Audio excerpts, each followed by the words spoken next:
Hey, what's up guys, Loveday here, and today I'm going to be bringing you my quick review of the CSL Elite wheelbase from Fanatec, along with the CSL Elite P1 steering wheel for the PlayStation 4. So yeah, I'm going to be trying to give you as much information about this wheel and wheelbase as I can. I won't be going into the pedals or anything, or any of the shifters and handbrakes.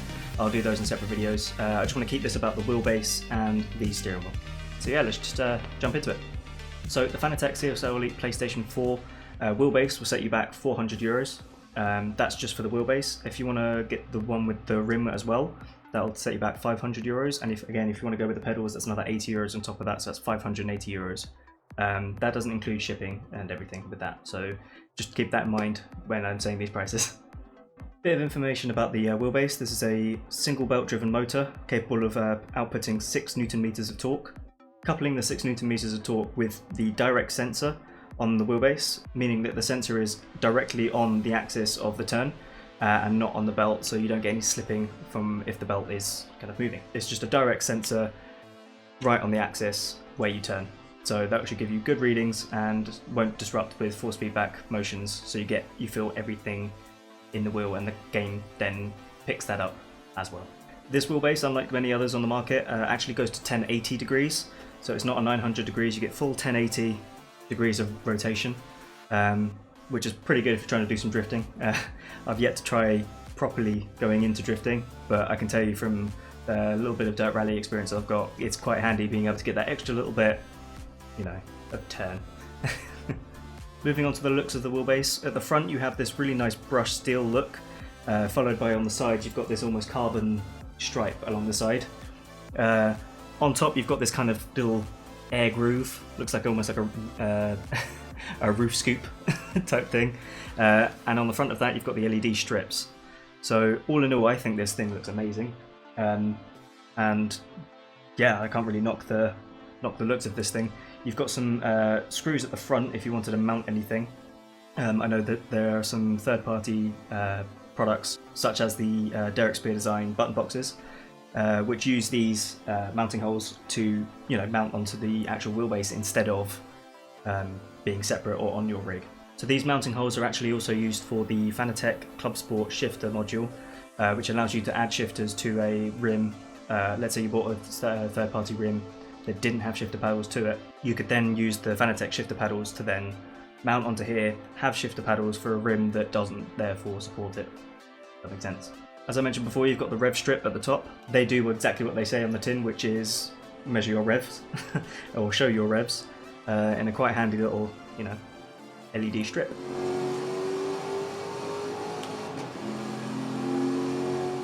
Moving on to the rim, this is a 30 centimeter diameter rim, weighs about 970 grams, so it's quite a lightweight rim.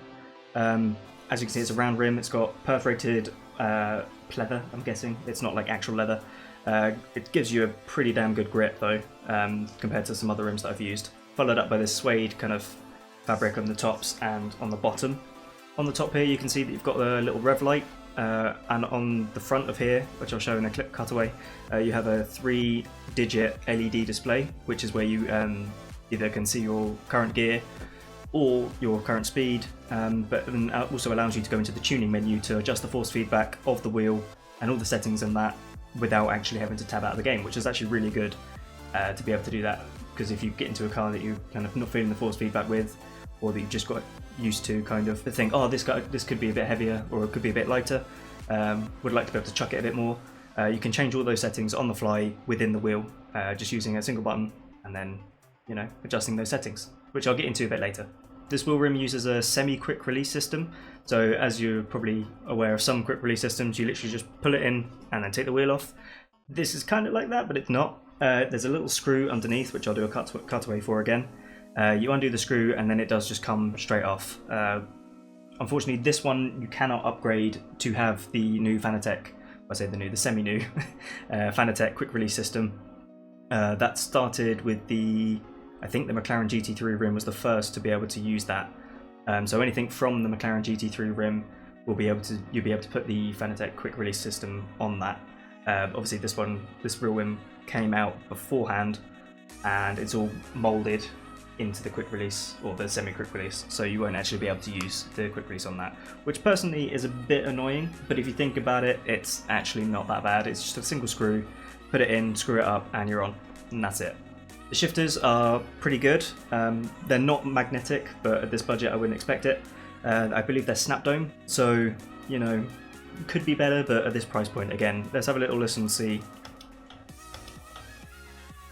Not the best, not a definitive click. It's a nice little clunk, so you do know when you've changed gear. At this price point, you're getting what you're paying for, so don't think you're coming in expecting some, you know, really tactile shifts. They're serviceable.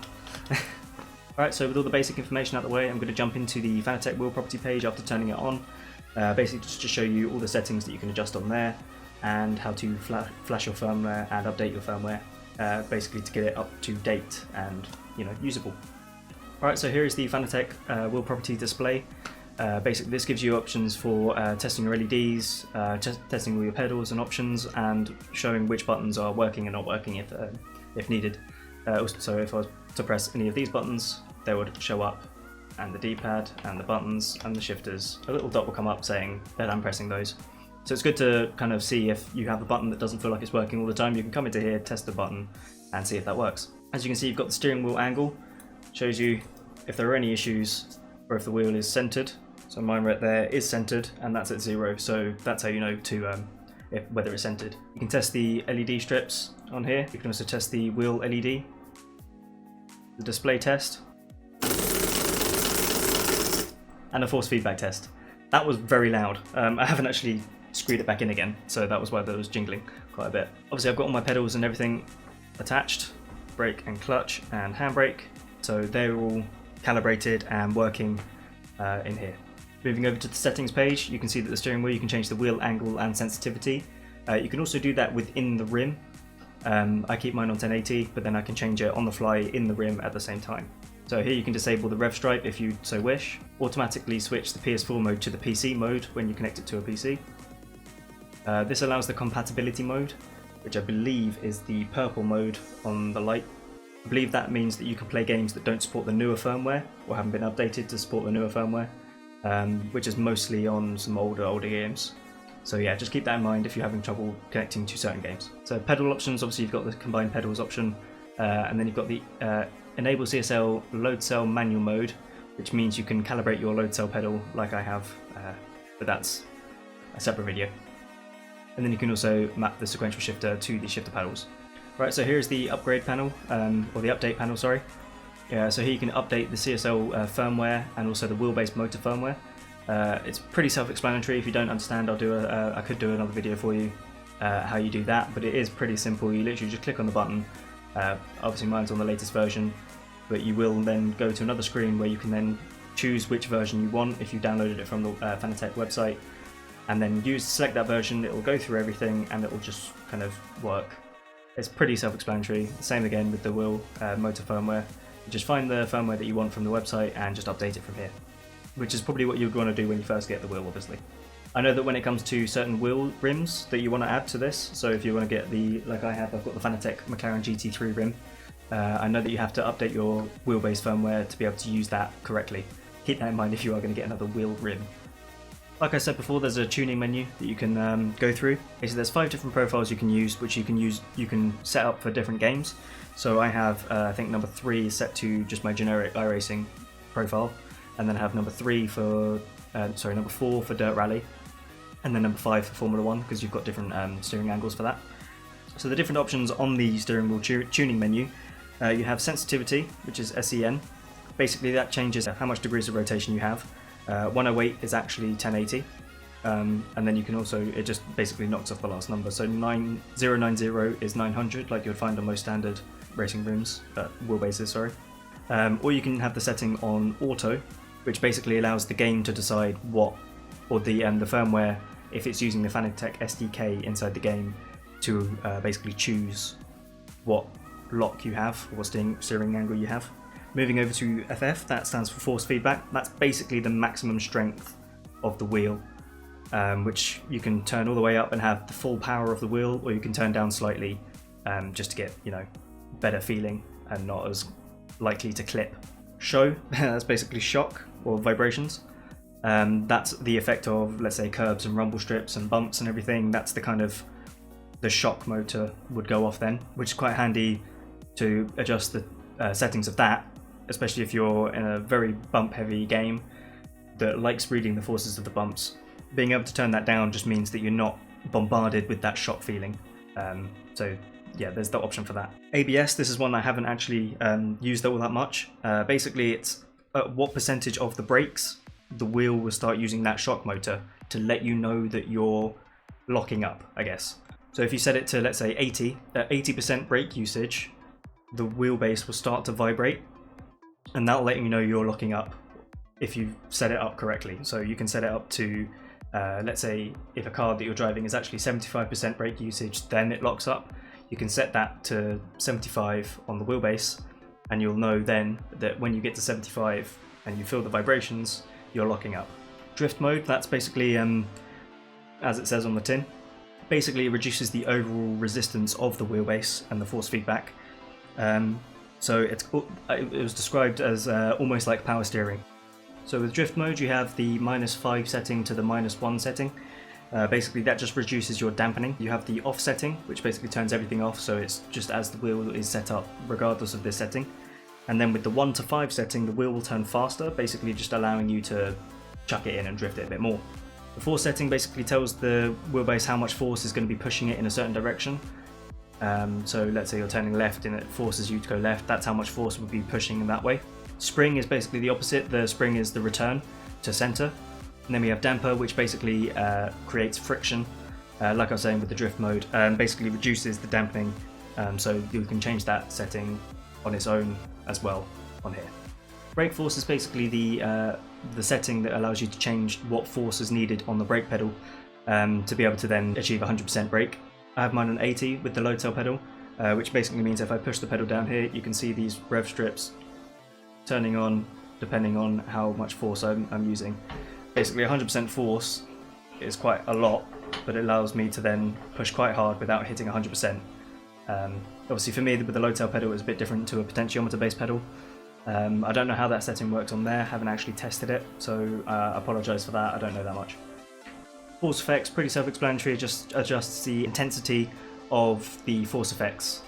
You want to fiddle around with those settings. I think I have mine on 50, but those settings are the ones that you kind of want to adjust for overall force effects.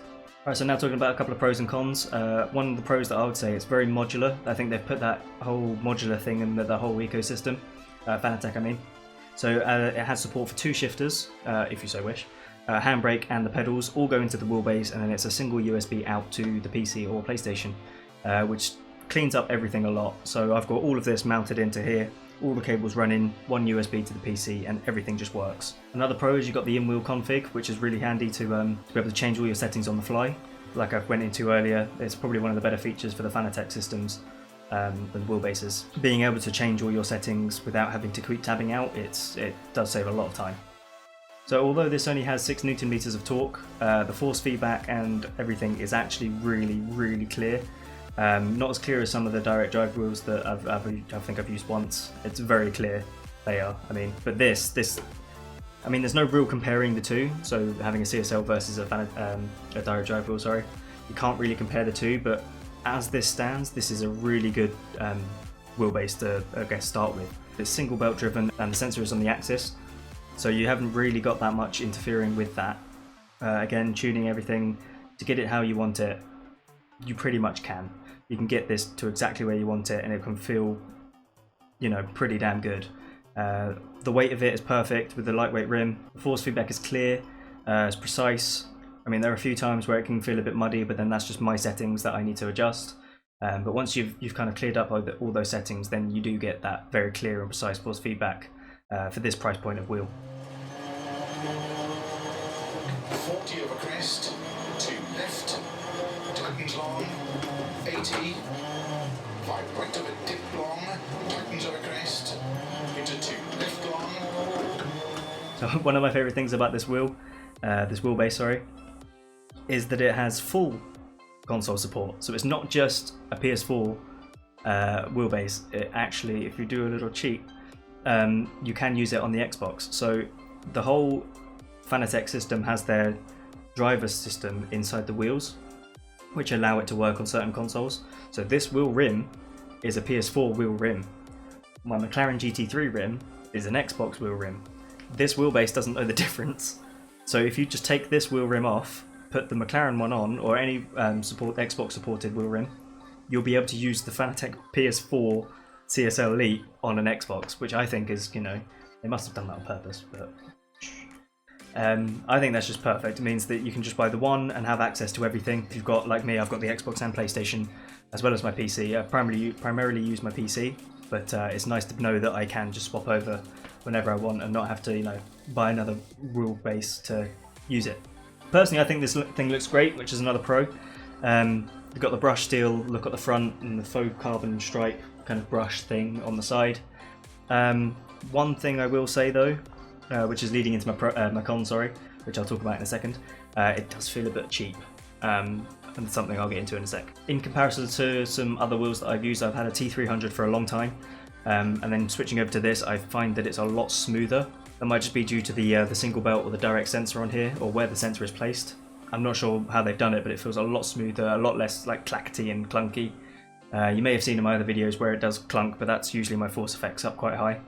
But yeah, it does feel a lot smoother when you're actually driving. There's no really weird kind of like pulling and kind of sounds that come with that.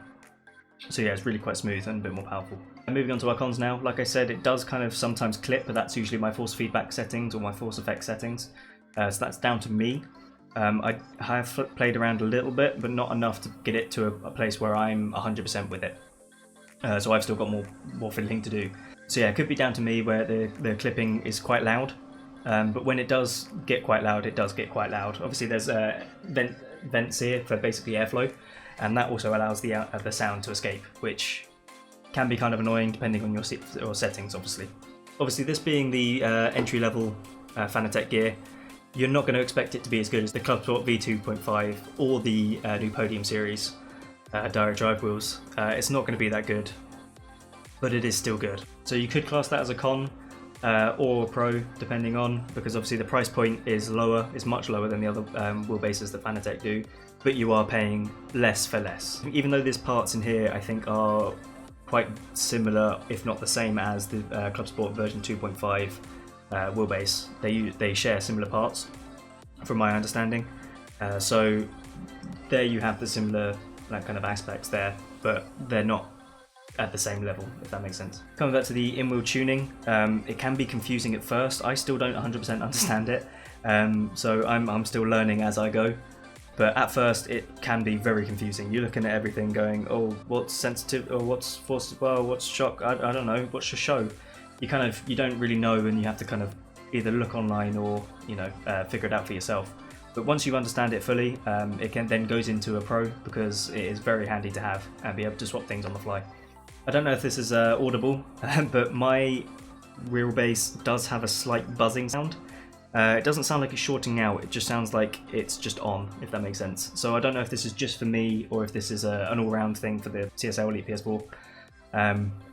But yeah, mine does have a slight buzzing sound. It can get quite annoying, but most of the time you kind of just zone it out, and you've got headphones on anyway and you can hear a V8 running in your ear, so it's not a big deal. I have mine on at the moment, and I don't know if you can hear that, probably not. Obviously with anything, prolonged use will make this thing warm. Be wary of that, don't overuse it. They say to use it for like, what, 2 hours on the guide, but you can get away with more. Just keep in mind that it does get quite warm. If you have fans on it, that'd be great. It does have fans in here, they do kick in, they are quite loud, but it does still get quite warm. So just keep that in mind if you're playing in quite a warm room. As I was saying earlier, it does feel cheap. It doesn't look cheap, which is the good thing, but when you feel it, you can definitely tell that there's a bit of flex in here, just on this little plastic here. You don't really want to be putting any pressure on there. So just keep in mind that it is, when you grab it, it's heavy, it's weighty. The actual shell of it just doesn't feel that great. Don't get me wrong, it does feel good, but knowing that there are other products that exist, especially by Fanatec, that do feel better, obviously you get what you pay for. You're going for the lower end model, it's going to be looking and feeling a little bit cheaper. Alright, so that about wraps up a little bit of the in-depth everything, plus a little bit of a review. So I would say if you are looking at buying this rim, or this wheelbase and rim combo, if you're already looking at it and you have the money to do it, do it. You won't regret it, I promise you. But if you're looking at something, you know, you're not sure about the price and everything, and you're looking at other things, do a little bit more research, look at some other reviews for other products. But I would recommend this wheel, 100%. But it's obviously down to you and your preference, and I was just trying to tell you everything that I like about it, what I don't like about it, how it feels. I think I've tried and throw in some gameplay of me using it. But yeah, so this is the CSL Elite PS4 wheelbase and the CSL Elite P1 for the PS4, which allows you to use it on the PlayStation. But if you get the Xbox One, you can use it on Xbox. All of it works on PC, like I said. Yeah, closing out, I just think it's a wonderful wheelbase. Probably the better one that I've had, that I've owned. I've owned a fair few rims and wheelbases. This is definitely my favourite. Not just saying that, it genuinely is. It feels the nicest, has the best response, and just everything about it is very nice. The quick release and everything, just being able to go whoop, hey, whoop, hey. It's nice being able to do that. Obviously I haven't got it screwed in, so be wary. You have to screw this one in, otherwise it'll come off while you're driving. So yeah guys, that was it. I hope you like this video. If you do, give it a like. If you really like it, then subscribe, and don't forget to hit all those notification bells and stuff to keep up with all the videos. But yeah guys, thanks for watching. Cheers guys. Oh, and also really quick thing, button caps. They give you button caps. You can swap them out. It's good. I like it.